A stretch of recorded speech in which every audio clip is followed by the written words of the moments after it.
Stop! Si vous avez vu des vidéos sur l'histoire du petit Madoua, il faut que vous entendiez ceci.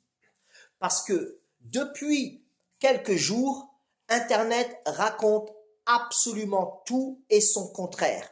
Une vidéo dit qu'on l'a retrouvé, une autre dit qu'il est dans l'eau, puis quelques heures après, quelqu'un affirme non, ce n'était même pas lui. Des gens disent l'avoir vu. D'autres prétendent connaître la vérité.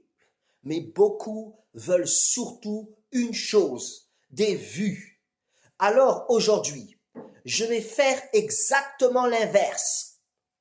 Pas de buzz, pas de rumeurs, pas d'histoire inventée. Je vais expliquer pourquoi certaines choses qui circulent sont impossibles et remettre les faits dans l'ordre. Parce que quand un enfant de 4 ans est au centre d'une affaire, on ne joue pas avec la vérité. Écoutez bien ce que je vais vous dire maintenant. Laissez-moi 1 minute.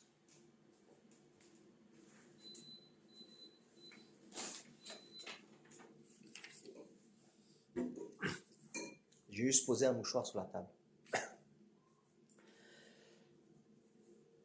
Il faut être réaliste. Il y a tellement de choses et de dires et de paroles et de messages qui sont absolument fake. Utilisez cette souffrance, utilisez cette histoire pour faire le buzz, ce n'est pas du tout bien. Dans mes révélations, pendant que j'étais en train de passer Shabbat et de prier, j'ai vu un nom qui m'est sonné à l'esprit.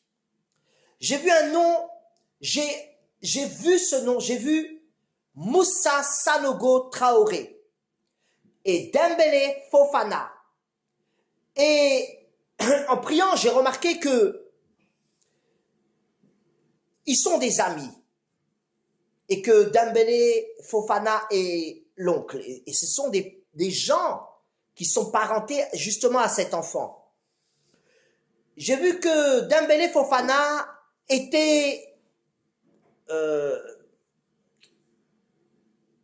chef d'entreprise, une entreprise de transport de taxi.